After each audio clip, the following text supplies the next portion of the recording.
Kwa mujibu wa kanuni ya 31 kifungu cha kwanza 1.3 kutofika uwanjani. Sawa jamani, timu yoyote itakayokosa kufika uwanjani bila sababu za msingi zinazokubalika kwa TFF na TPLB na au kusababisha mchezo usifanyike itakabiliwa na adhabu zifuatazo.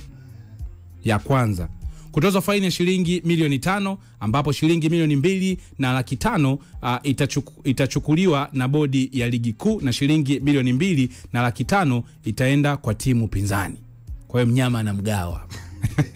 Lakini pia vile vile kulipa fidia ya maandalizi uharibifu wowote unaoweza kujitokeza. Kupokwa alama 15 katika msimamo wa ligi na viongozi waliosababisha jambo hilo watachukuliwa hatua zaidi za kinidhamu. Sawa bwana. Endapo timu itakuwa na alama pungufu ya 15 itakuwa na alama hasi kwa kiasi kilichopungua kwenye msimamo wa ligi. Endapo timu itamaliza msimu wa ligi ikiwa na alama hasi itaanza na alama hizo hasi katika msimamo wa ligi kwenye msimu unaofuata wa ligi ya hadhi yake. Sawa bwana. Kwa michezo ya hatua ya mtoano, timu iliyokosa kufika uwanjani itakuwa imepoteza hadhi ya kuingia hatua inayofuata bila kujali matokeo ya mchezo uliochezwa. Sawa bwana, lakini pia itapoteza haki ya kuchukua gawio lake la mapato ya mchezo huo.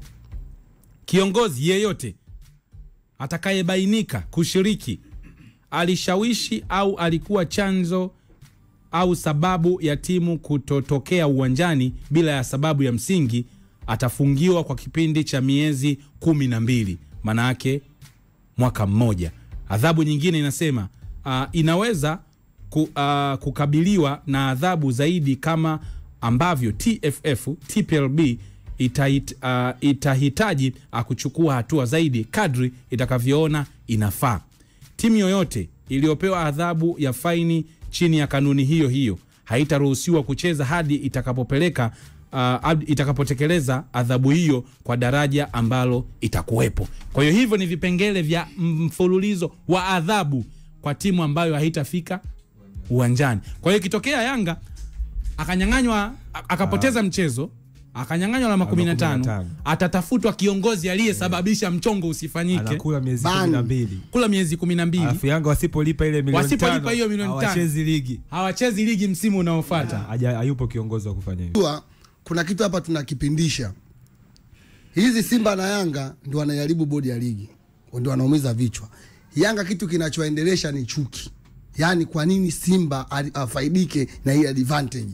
Hiyo ndio ukweli. Tutaficha, tutaingika huku. Yaani kitu kinachoumiza Yanga, kwa nini advantage Simba afaidike? Ile advantage ya tarehe 8, kwa nini bodi ya ligi waregelishe mechi ili Simba afaidike? Yaani lengo la Yanga, Simba alivogoma kwamba mechi iwepo, Simba hapo kwenye point tatu washushwe daraja, ndio ilikuwa lengo lao. Lakini wanasahau hamna kanuni ya kushuka daraja. Kushuka daraja sasa tufanye hamna kanuni. 15 pamoja na hakuna kanuni, lakini kumbuka bodi ya ligi walikubali kosa walilofanya. Na kumbuka bodi ya ligi walitaka watumie busara mambo yasifike mbali.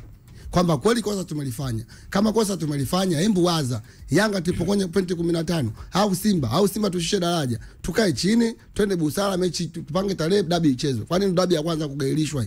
Dabi ya kwanza kuna dabi imegailishwa na tarehe kapangwa, dabi ikapigwa. Ila kinachoumiza Yanga na ile roho ya kimaskini, kwa nini Simba anafaidika na maamuzi ya bodi ya ligi wakati wao wenyewe kuna maamuzi. Wewe Simba sasa ni kweli mmenufaika? Ndio hiyo tarehe 8 ile. Tarehe 8 Simba, kwa sababu Simba wewe tuambie mlinufaika kweli? Ndio yani kitu kipo wazi kwamba Simba alivogoma mechi kuto kucheza mechi ile tarehe 8, Simba akuilazimisha bodi ya ligi gailishe mchezo. Kuna sehemu tupeleke. Mlinufaika mkunufaika? Sasa si mechi ligailishwa. Kwa hiyo mlinufaika.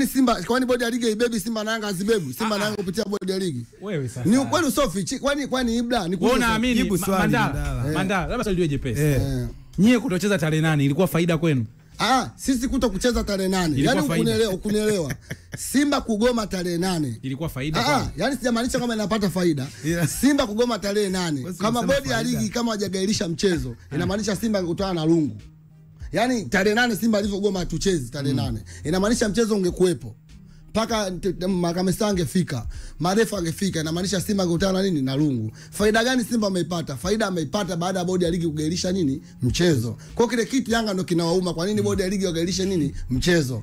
Lakini ukirudi nyuma, Yanga kuna advantage kibao anapata kupitia bodi ya ligi kwa faida zao, na bodi ya ligi wanafanya makosa mengi na TFF kwa ajili ya kuzifaidisha hizo Simba na Yanga. Kwa hiyo Yanga wana ile roho ya kwa nini. Umeona juzi wameingia kwenye page yao, wameandika kwenye page yao kuna timu si inabebwa si nini, lakini kwenye page ya Simba huwezi kukuta wanalalamikia bodi ya ligi. Tunalalamika sisi mashabiki. Hata ukisikia Yanga imezamini vilabu vingi, kwenye page ya Simba ukuti, lakini si mashabiki ndio tunaongea. Lakini Yanga paka kwenye peji zao za klabu wanaandika kuna timu tulizishwi nayo matokeo si ni na nini. Kwa hiyo Yanga wana ile law, kwa nini Simba anabebwa hivyo wakati Simba na Yanga ndio timu zinazobebwa na bodi ya ligi na TFF. Ni ukweli atakuwa muongee kina Ibra. Yanga waache law ya usuda kwamba mpira Tanzania kwamba Yanga wana wivu. Wana wivu kwa yani wakiona tu Simba kuna sehemu kabebwa na bodi ya ligi wanakuwa na wivu. Haya mambo unaona tucheze si nini, ni wivu. Kwa hiyo mnabebwa kweli lakini. Simba na Yanga zinabebwa uongo. Yani sio tunabebwa. Narudia, hebu nielewe Ibra. Umesema kubebwa mwenyewe hapa. Ngoja. Yani Ibra, Ibra, ngoja nataka unielewe kwamba Simba na Yanga ndio zinasababisha bodi ya ligi zifanye yani mimi nakuelewa Mandala. Ndio maana nikasema wewe kama mtu wa Simba, shabiki wa Simba, upo na kibegi cha makombe. Ndio. Ni kweli mnabebwa na bodi ya ligi. Ndio yani Simba na Yanga zinabebwa. Kwa mujibu wako wewe. Sio kwa mujibu wangu mimi. Ni ukweli usofichika kwamba Simba na Yanga hata Mguto kimsikia. Wewe unaona mnanufaika na kubebwa na bodi ya ligi? Kidogo ili unielewe. Asubiri kwanza. Unaona mnanufaika kwa hizi Simba na Yanga? Kwa mpira Simba na Yanga. Wewe si Simba, jizungumzie kwanza kwako. Unaona kuna maeneo mazingira yanawanufaisha nyie kuwa Simba? Baada ya kugairishwa mechi tarehe 8 mlinufaika. Ndio mmenufaika. Inamaanisha mchezo ungekuepo. Inamaanisha mchezo ungekuepo tungekutana na Lungu. Kwa hiyo kwa kitu ndio Yanga kinawauma. Kwa nini bodi ya ligi wagairishe mchezo? Haitaka Simba akutane na Lungu. Jof, umemsikia Mandala. Wewe ni shabiki wa Young Africans.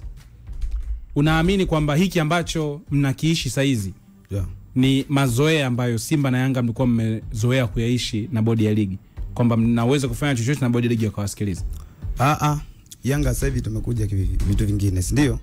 Na ndio maana sasa hivi tunasimamia kanuni ambayo tulitunga sisi na bodi ya ligi na vilabu vya ligi kuu Tanzania bara, si ndio? Kwa hiyo Yanga kitu ambacho wanasimamia kanuni. Watu kitu ambacho wanashindwa kuelewa, si ndio? Mechi iliahirishwa tarehe 8, si ndio?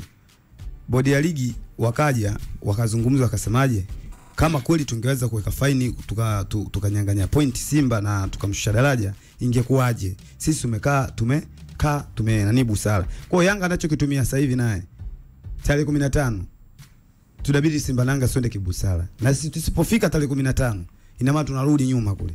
Tunaenda kibusara. Kwa hiyo sisi tunachokisemea sisi tunataka tusimamie kanuni tulizotunga, kwa sababu waliotunga kanuni ni sisi na bodi ya ligi, ambapo ndo sisi wateja wao, ambao ndio sisi Simba na Yanga, Ken Gold, Mashujaa, Big Stars, Singida. Kwa ina maana sisi tunachokisimamia, kwa sababu leo hii tutaanza kuleta busara. Mbona Singida? Hebu niulize swali moja, ingekuwa kama ni Singida labda alikuwa anacheza na Mashujaa, imetokea emergency, kitu imekuwa kama vile hivi, ungekuwa mzozo hivi. Kwa hiyo Singida na Mashujaa, kitu kinachoendelea kwenye bodi ya ligi, sisi Simba na Yanga, wao wanajifunza nini kwetu? Kwa hiyo sisi ambacho Yanga Afrika hamna cha kujifunza, ukweli wanaujua. Kwa hiyo kitu ambacho tunataka tukitumie sisi, tunataka tufuate kanuni tulizoziweka, kwamba kama kuna kosa hili na hili na hili. Tumeona mara kibao, kuna mechi zilitokea akasema Yanga amepita geti la nyuma akaruka ukuta, si ndio? Hivyo kuja akapigwa adhabu, si ndio? Mbona hawakai wakasema hii tufanye busara, kwa sababu kapita mlango wa nyuma, kwa sababu ni Yanga, hamna haja ya kumpiga faini. Kuna ukubwa wa adhabu. Yanga aliwahi kupigwa maximum penalty ya adhabu ya kutopita kwenye mlango, alipigwa milioni 3. Zile za ushirikina. Alipigwa milioni 10. Alikuwa anapigwa zile za moja. Zile za moja. Akaja akapigwa ya mjumuisho. Kwa sababu ilionekana anafanya mara nyingi. Sasa hivi ni 5 ya juu kabisa. Ya juu kabisa. Kwenye mabadiliko ilifanyika ni 5. Kwa hiyo kuna baadhi ya makosa ambayo ukiyafanya, yani Simba au Yanga ukimpiga faini ya milioni 5 au faini ya milioni 3 haiumizi, tofauti na ukimnyang'anya alama, ndio ugumu unakuja hapo. Narudi nyuma sasa Ibra. Hata ukisema kwamba walizidisha, walipita sana wakapigwa penalty kwenye kupita nyuma mlango, si ndio? Na kuhusu ushirikina, si ndio? Hata hii Simba na Yanga ugairisha mechi, wanadai ni nyingi, washakimbia kwenye mechi hizi. Hii ni ya 5. Kwa nini wasingetoa maamuzi kwamba tumechoka? Kila mechi dabi tumepanga hii dabi, sometimes nakimbiaga. Kwa nini wasijumulishe na zile dabi ambazo wanadai zishatokea, wakaamua kusema kwamba sasa hivi tunasimama kwenye msingi 1, 2, 3. Kwa hiyo sisi ambacho tunakihitaji sisi, tunahitaji kanuni zifuatwe na sheria. Kwa hiyo wewe kama kanuni ikifuatwa saa hizi kama tunaachana na mazoea, maana yake mtu wa kwanza wa mfano baada ya kuachana na mazoea ni Yanga tarehe 15. Sekunde mbili. Ni Yanga tarehe kama ndio ubaya ubwela unaanza. Mazoea nisikilize. Nisikilize basi nimalize.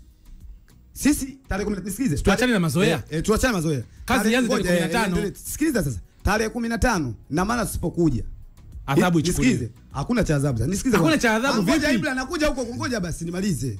Tunakuja hapa tunakaa mezani. Simba tarehe 8 akuja. Yanga tarehe 15 ujaji. Sasa ngoja tunafanya busara wa tarehe 18 sasa ukuja. Wa tarehe 8, wa tarehe 15 ukuja. Kwa hiyo tunaanza tumefunga busara. Sasa hivi tunasimamia kanuni sasa. Mechi zinazoanza za dabi. Usipokuja ni 1-2 sasa tutakuwa tuko sare. Jofu. Alafu hiyo mechi moja inaenda? Kwa hiyo mechi moja hiyo mechi moja inaenda. Hizo alama anapewa nani? Hizo alama. Si tumegawana? Ngoja tarehe 8 ukuja. Si ndio? Tarehe 15 sikuja. Tunaweka safi. Hamna dabi, hamna nini. Ngoja kidogo Ibra. Tunaitoa hiyo dabi. Tutakapoanza msimu unaokuja ndio tunaweka sheria za kwa hiyo dabi ichezwe isichezwe. Ibra sekunde mbili. Kwa sababu nisipocheza mimi tarehe 15 na Simba tarehe 8 saa kuja tunazifuta. Simba sio yeye. Mamlaka ilimkubalia Simba. Na mimi inabidi nikubalie. Ibra sekunde mbili. Na mimi nitakuja na sababu zangu. Hujapeleka sababu mpaka sasa hivi. Nitaleta sababu. Sababu zipo. Sababu zipo kwa sababu nisikilize. Sababu zipo. Yule yule Kasi aliwaambia mje muanze. Yule mheshimiwa bado hajapata barua. Kuna watu washapata barua. Sema yeye anaipotosha umma. Lakini mwelesha kidogo Jofu. Ushazipeleka. Jofu na mwelesha sekunde moja.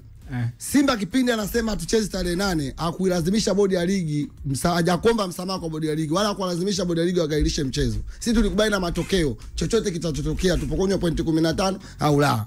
Na wao kama tuleta timu tarehe 15, wasilazimisha bodi ya ligi kufanya busara. Yaani bodi ya ligi wenyewe waamue wailishe mchezo au wasilishe. Na sisi tuwalazimishi, tunataka waamue ile. Yaani wao wenyewe ndio watakaa, watajua tunafanyaje. Tutamwangalia Simba tarehe 8 kwaje, Yanga tarehe 15, chombo inakuwa iko sawa.